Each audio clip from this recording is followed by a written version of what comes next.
सत्य गुरुवे नमः।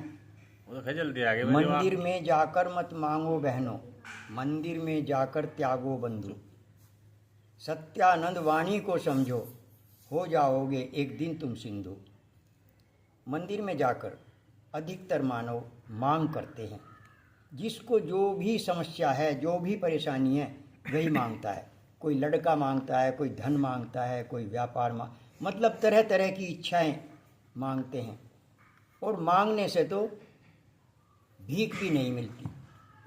कहा भी है, मांगन मरण समान है, मत मांगो कोई भीख, मांगन से मरना भला ये सतगुरु की सीख। तो कोई कहे परमात्मा से भी नहीं मांगना चाहिए, नहीं मांगना चाहिए। क्यों नहीं मांगना चाहिए? क्योंकि परमात्मा को ये कहते हैं कि सब कुछ पता है। फिर आप हमें कैसे भूल गया, आपको कैसे भूल गए परमात्मा? जब मालूम है सब कुछ जानते हैं तो हमें कैसे भूल गए परमात्मा? समय पे देंगे। फिर कहा त्यागो। मंदिर में जाके त्यागना क्या है? अपनी बुराइयां त्यागनी है हमें। मंदिर में जाकर संकल्प लेना है कि अब मैं ये गलत कार्य नहीं करूँगा। अब मैं, जैसे कोई कहे कि मैं अब शराब नहीं पीऊँगा, मैं सुल्फा नहीं पीऊँगा, मैं कोई दुराचार नहीं करूँगा, जो भी जिसके अंदर जो बुराई हैं, मंदिर में जाकर उनका संकल्प करना चाहिए कि मैं इसे नहीं करूँगा। जब बुराइयाँ एक दिन मानव त्यागने लगेगा, धीरे धीरे वह सिंधु की तरह से हो जाएगा, सागर समुद्र की तरह से हो जाएगा।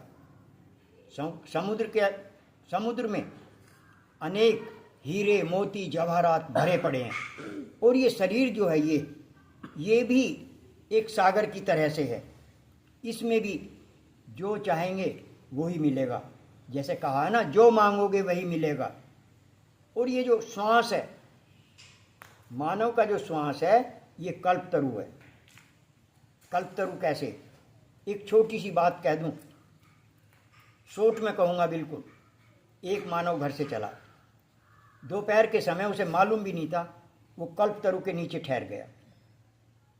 जब ठहर गया तो गर्मी हो रही थी। उसने कहा ओह बड़ी गर्मी लग रही है, हवा चल जाती तो ठीक, एकदम ठंडी हवा बहने लगी। जब उसका पसीना सूखा वो हुआ तो फिर उसे कुछ होश आया। उसने कहा ओह पानी होता तो मैं स्नान, एकदम बाल्टी भर के आ गई, स्नान कर लिया। अब दोपहर का समय था ही, उसे भूख भी लग रही थी। उसने विचार करा ओह भोजन होता तो मैं भोजन कर लेता। एकदम भोजन की थाली लग के आ गई तो भोजन कर लिया। अब ये स्वाभाविक बात है कि भोजन के बाद आलस आता है, नींद आती है। तो उसने विचार करा कि यदि चारपाई होती तो मैं विश्राम, एकदम चारपाई आ गई, बिस्तर आ गया, लेट गया, सो गया। जब उठा तो वन तो था ही। उसने विचार करा शेर ना आ जाए, एकदम शेर भी आ गया। उसने ये विचार नहीं करा शेर आ जाए, शेर ना आ जाए तो मैं मार दूंगा, ये नहीं कहा उसने मैं मार दूंगा।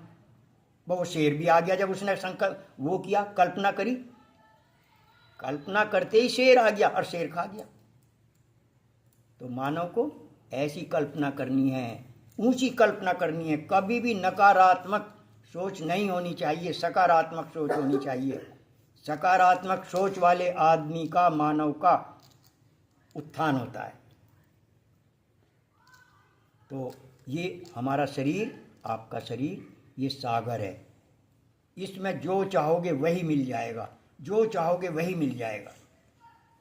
उसके लिए करना क्या पड़ेगा? धारणा, ध्यान, समाधि। जब मानव समाधि तक जाने लगेगा, उसकी इच्छाएं खत्म हो जाती हैं। वो फिर क्या है, वो दूसरों की भलाई के लिए अपना जीवन समझता है। अपने लिए तो कुछ है ही नहीं फिर, क्योंकि उसे जान चुका, वह समझ चुका कि इस संसार में सब नाशवान है। देखो, धन आया, एक दिन आया एक दिन चला जाएगा। मकान बनाया, एक दिन गिर जाएगा। अब ये शरीर है, शरीर भी एक दिन समाप्त हो जाएगा। कहा भी एक भगतनी ने सहजो भजो हरि नाम को, छोड़ जगत का नेह, और अपना तो कोई है नहीं, अपनी सगी ना देह। ये देह भी अपनी नहीं है तो फिर क्यों भाग दौड़ है इतनी। और ये मानव चोला जो मिला है ना, केवल केवल केवल मुक्ति के लिए मिला है, मोक्ष के लिए मिला है। अब कोई कहे तो महाराज ये खाना कमाना और ये घर, और ये भी चाहिए, इसके बिना कैसे काम चल जाएगा। जब धन नहीं होगा तो अतिथि सेवा कहाँ से होगी, शादी विवाह कहाँ से होंगे, घर मकान कहाँ से बनेगा, कपड़े कहाँ से बनेंगे। भाई कमाना भी है, कमाए बिना काम नहीं चलेगा। और भजन भी अनिवार्य है। क्या है, देखो ये बुद्धिमान आदमियों की, ये विवेकी आदमियों की बात होती है। क्या, जब श्री कृष्ण जी महाराज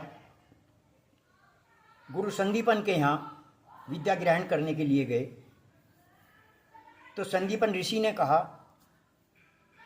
कि कृष्ण कौन सी विद्या सीखने आया। कहते महाराज दोनों, भौतिक भी और आध्यात्म भी।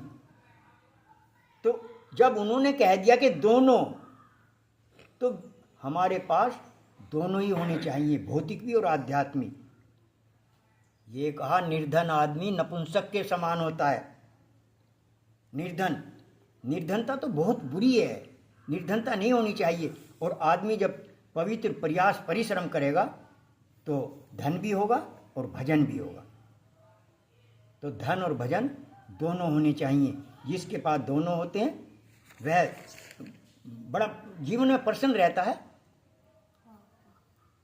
तो मेरी बहनों, मेरे बंधुओं, हमें दोनों को साथ लेकर चलना है। कैसे, जैसे पक्षी के दो पर होते हैं। यदि एक पर पक्षी का बीमार है तो पक्षी उड़ नहीं पाएगा। यदि ये देह बीमार है तो भजन कहाँ से कर लेंगे, कैसे कर लेंगे। तो शरीर भी स्वस्थ होना चाहिए। शरीर स्वस्थ कैसे होगा, आहार से। तो हमारे पास दोनों विद्याएं होनी चाहिए, दोनों, एक नहीं दोनों। तो जो भौतिक में और आध्यात्म में परिश्रम करता है वह एक दिन अपने गंतव्य की प्राप्ति कर लेता है। प्रेम से बोलिए श्री सद्गुरुदेव महाराज की जय।